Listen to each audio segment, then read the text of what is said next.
So I have flashed an statement in front of you, and I would like to have an answer that a large fraction of thermal energy is generated in the engine of a car, which is rejected to the air by the radiator through the circulating water. Should the radiator be analyzed as a closed system or an open system? Close, sir. Closed system, sir. Some say as closed system. Those who are in the DL mode, they are saying it's a closed system. Closed system. Yes, sir. Who is this who's referring to it as a closed system? Sir, Tariq, Tariq, it's a closed system. All right. What's your good name? Saad. Saad is referring it to as a closed system. Abdullah.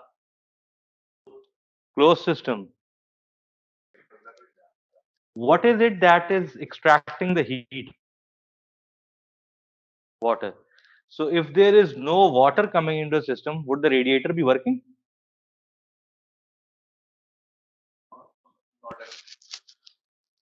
So if there is, you have one inlet and one outlet. If I have the inlet on the top and the outlet at the bottom, and water is not flowing into the system and coming out of the system, how can I extract the heat out of the system?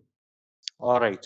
So this system would be an open system because mass is crossing the boundary of the system. In order for the radiator to work, mass has to get into the system and come out of the system in order to extract the heat. Clear enough? I have another example.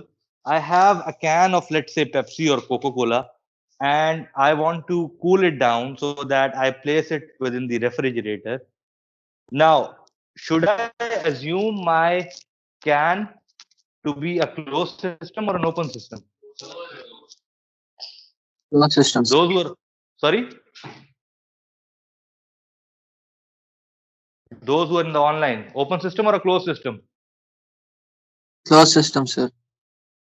So you would have a can of soft drink to be a closed system because whatever is to be cooled down is placed within this container and the container itself is closed. So there is no mass entering the system. The only thing that is taking place is the energy transfer through the boundary of the can. Clear enough? Is it clear?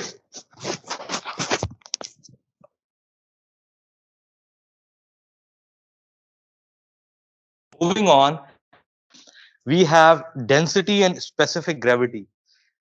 Density is what?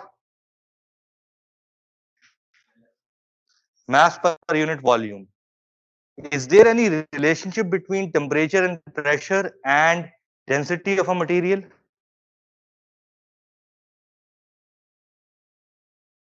For gases, if we increase the pressure, the density would increase. And if we decrease the temperature, the density would increase. Or if we increase the temperature, the density would decrease. Clear enough? But for incompressible materials like solids and liquids, temperature and pressure are not that sensitive towards density. For instance, in liquids, the effect of change in pressure on density is negligible. Let's say I have water at 20 degrees centigrade at 1 atmospheric pressure. If I increase the pressure to 100 atmospheric,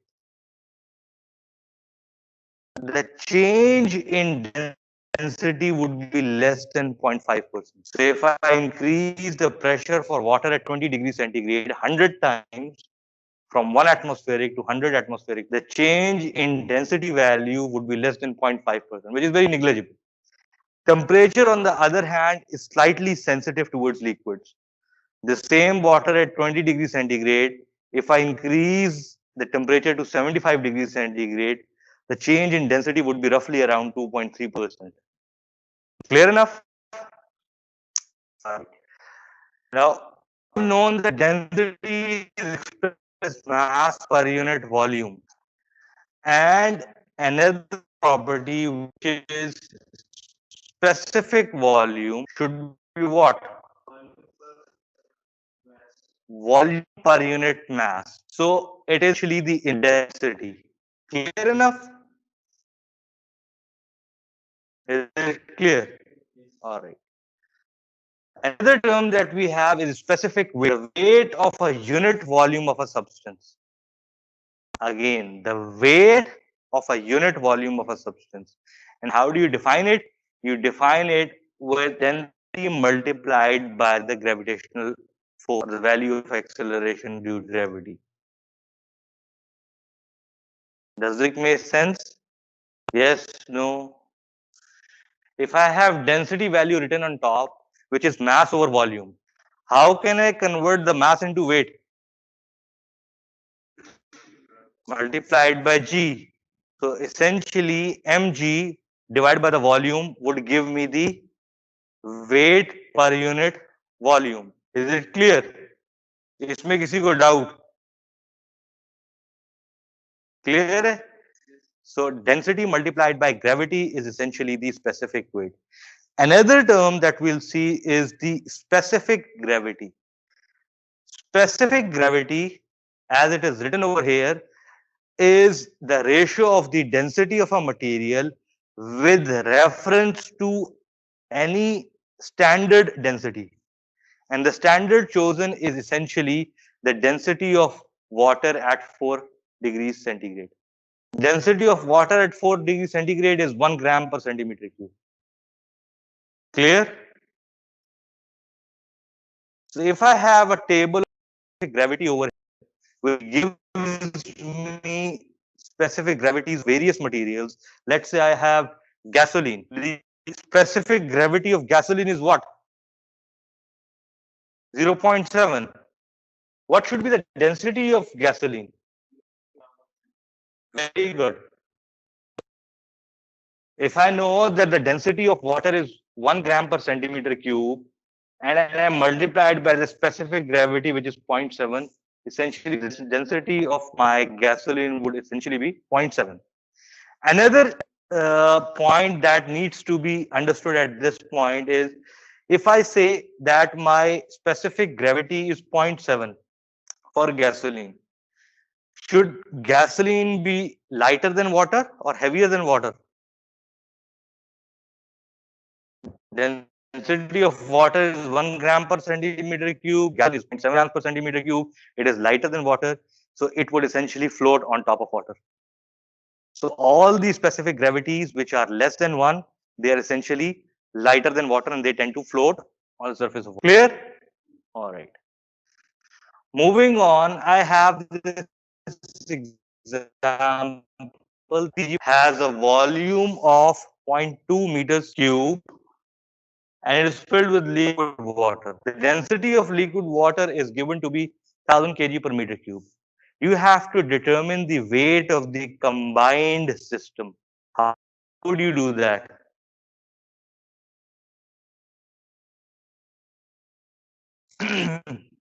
Any idea?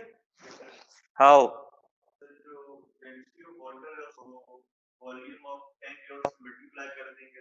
कर दिया. Okay. Very good. So I have got this 203 kg. Good.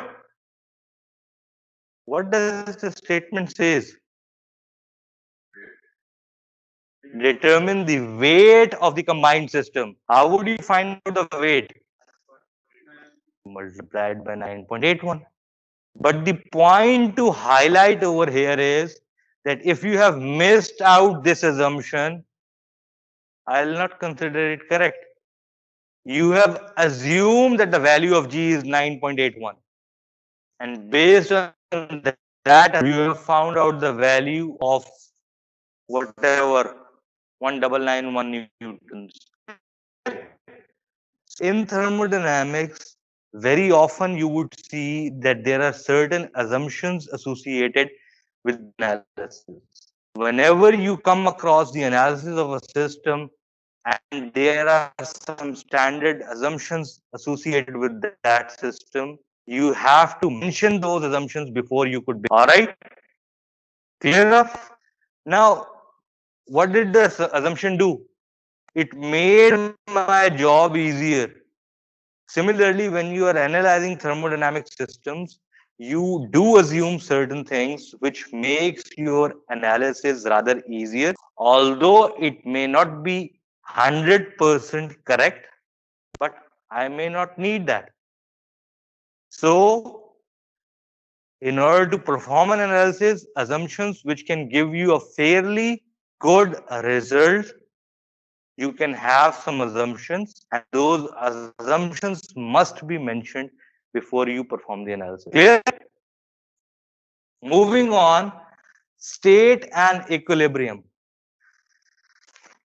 State basically defines the characteristics of the system. And equilibrium state is a state in which my characteristics of the system are not changing. What are the characteristics of the system? These are the characteristics which basically defines my system. And at equilibrium state, these characteristics are essentially not changing. Clear enough? All right. So thermodynamics deals with equilibrium states, and equilibrium is a state of balance. That means there is no driving force present within the system when the system is at equilibrium. And let's say these are two images shown to you, state 1 and state 2. What is the difference between state 1 and state 2? The volume has changed. The rest of the properties are the same, but the volume has changed. Since the volume has changed, my state has changed. All right. But in order to define an equilibrium state or thermodynamic equilibrium, there are 4 equilibrium criteria that must be met before you could say that your state or your system is in equilibrium. Those 4 criteria, the first criteria is the thermal equilibrium. That is, there is no temperature gradient within the system. For example, I have these two systems available with me. The one to the left shows 20 degrees, 30 degrees, 32 degrees, 35 degrees, 42 degrees within the same system. Is the system in equilibrium? Why? Can I say that my system is at 30 degrees? 32? 42? I cannot specifically say. However, on the other side, when I have a uniform temperature throughout my system, I can safely say that my system is in equilibrium and the equilibrium temperature is 32 degrees centigrade. Clear enough? So my system needs to be in thermal equilibrium before I could say that my system is having a stable state. The second equilibrium is the mechanical equilibrium. If there is no change in pressure at any point of the system, I could safely say that the pressure of my system is stable. Right now within this room, is there thermal equilibrium and mechanical equilibrium? Macroscopically. Clear? Pressure क्या है room में? Roughly 1 atmosphere. So my system is in equilibrium with respect to mechanical equilibrium. If I have not turned on the ACs, my system is in equilibrium in terms of thermal equilibrium. But as soon as I switch on the AC, the airspace which is just in the vicinity of the AC would have different temperature as compared to the corners of the room.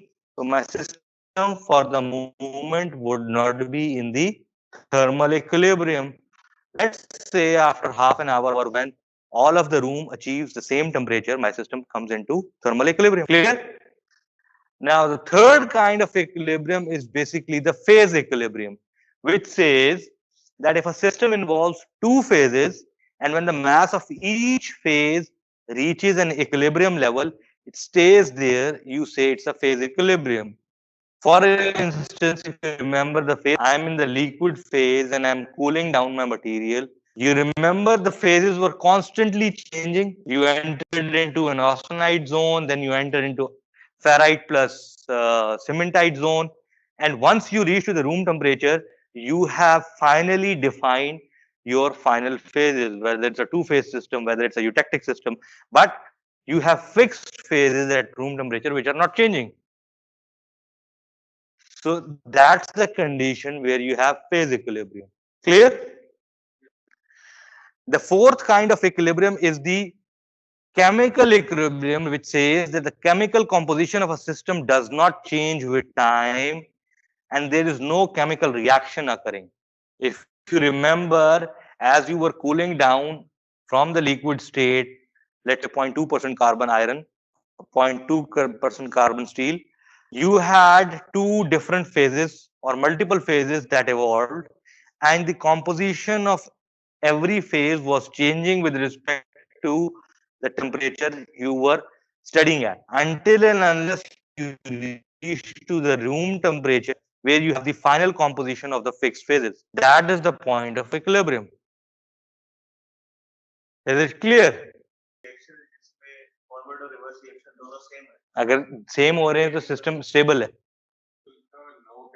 No chemical reaction means no chemical reaction means there is no net chemical reaction that is taking. All right, clear? All right. The state postulate. Now I need to define my system, and I want to say that this state is an equilibrium state. The state postulate says that the number of properties required to fix the state of a system is given by a state postulate. And what does the state postulate says? It says that the state of a simple compressible system is completely specified by two independent intensive properties. So we'll try to split this into uh, smaller parts. We'll try to split this state postulate into smaller parts. The first thing it says that simple compressible system. Now, most of the systems that you will be studying, or rather all of the systems that you'll be studying in Thermo 1 and Thermo 2 would be simple compressible systems. That means those systems would not have any effect of electrical field, mechanical field, magnetic field, the two major components that can affect a system: electrical strength that is being faced by that system, magnetic strength that is being faced by the system. They are not, I mean, they make a system more complicated. So a simple compressible system is a system which is free from the effect of electrical field or magnetic field. Clear? In that case, you need two variables. Which variables we'll see, but you'll have two properties that would be needed to define the state of a system. Clear? In case there is an effect of electrical strength, electrical field or magnetic field, each field would have its own variable to fix the state of the system. All right. We have this room over here. Let's say we fix the state of the system by pressure in specific volume. Now, if there is no electrical field acting on the system, I would say, all right, I can define the state of the system. But if the electrical field is acting on the system, I need to have a third variable that would specify or that would fix the electrical strength, which is acting on the system. Clear?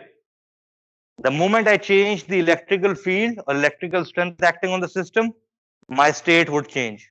Clear? But for simple compressible systems, which you would be studying, you only need to have two variables. And what kind of variables? Two independent intensive properties. In order to say that my system is in equilibrium or my system is in a fixed state, I need to have two independent intensive properties. Now, you already know what intensive properties are. Can anybody recall what an intensive property is? I'll ask the one sitting. Is it correct? मास के independent नहीं होता होता है मतलब मास से independent होता है नहीं होता those who are online intensive properties कौन सी होती हैं जो मास डिपेंडेंट हो एक्सटेंसिव जो प्रॉपर्टी मास सर के डिपेंडेंट हो who is this sir extensive properties intensive properties screen से कैन रिपीट इंटेंसिव प्रॉपर्टीज कौन सी होती हैं सो इंटेंसिव प्रॉपर्टी जो मास इंडिपेंडेंट हो जो मास इंडिपेंडेंट हो कंफ्यूज क्लास मुझे भी कंफ्यूज कर दिए इंटेंसिव मेरे ख्याल से वो होती है जो मास की इंडिपेंडेंट होती हैं that are not affected. So two properties that would be required to fix the state of the system are mass independent properties. Clear? Intensive properties and then it says independent intensive properties. What is meant by independent intensive properties? Yes. Those properties, the answer was those which are not dependent upon each other. That means while I fix one property, I can change the other property. Temperature and pressure can be intensive independent properties as long as you have a single phase system. The moment you move towards a dual phase system, let's say we are referring to boiling. Boiling में क्या होता है? Liquid is transforming into the vapor phase. So you have two phases at the boiling temperature. Liquid भी exist कर रहा है, gaseous phase भी exist. आप 100 डिग्री सेंटीग्रेड जो है वो बॉइलिंग पॉइंट है वाटर का, लेकिन कब है? जब 1 एटमॉस्फेरिक प्रेशर होगा जो कि सी लेवल पे होगा. जी जी जी सर हमारी स्क्रीन ब्लैंक हो गई है सर, कुछ नजर ही नहीं आ रहा है. कोई बात नहीं, मैंने यहाँ पे भी ब्लैंक की हुई है, यू डोंट वरी. आवाज तो आ रही है ना? Okay yes sir. Alright. So water का बॉइलिंग टेम्परेचर 100 डिग्री सेंटीग्रेड है 1 एटमॉस्फेयर के ऊपर. 1 atmosphere is the sea level और बॉइलिंग टेम्परेचर वो टेम्परेचर है जिसके ऊपर दो फेजेस को एग्जिस्ट कर रहे हैं. If I take the same water to let say Murree और Gilgit at a certain height from sea level where the pressure is very low, boiling temperature 100 degree जाएगा.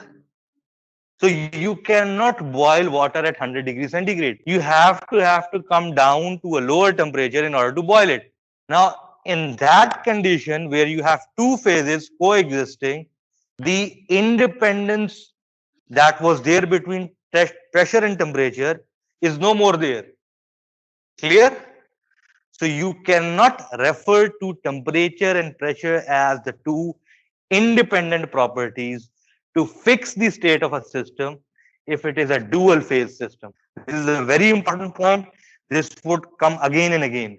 अगर आपने सिस्टम की स्टेट फिक्स करनी है, अपने सिस्टम को डिफाइन करना है और single state system, single phase system है, टेम्परेचर और प्रेशर वुड बी सब. But in case you have dual phase system, phase transformation हो रही है और आपके केस में मोस्टली फेज ट्रांसफॉर्मेशन होगी liquid to the gaseous phase, जो आप मेजरली फोकस करेंगे. सॉलिड लिक्विड की आपने देख ली मटेरियल साइंस के अंदर. Thermodynamics with respect to mechanical engineering you will be majorly focusing on transformation from liquid to gas. Within that phase to properties, temperature and pressure, which are intensive properties, are not sufficient enough to fix the state of the system. Clear enough? You need to have either the third property or you need to have two independent intensive properties. Two independent intensive properties for that purpose, would be specific volume and temperature. Specific volume and temperature would be two independent intensive properties to define the state of your system. We'll discuss more on this later on. Process and cycles. We'll start with this in the next class. All right. Okay, Remain sir. seated. I'll take it. Remain seated or be present in the session for the moment, as I have to mark your attendance.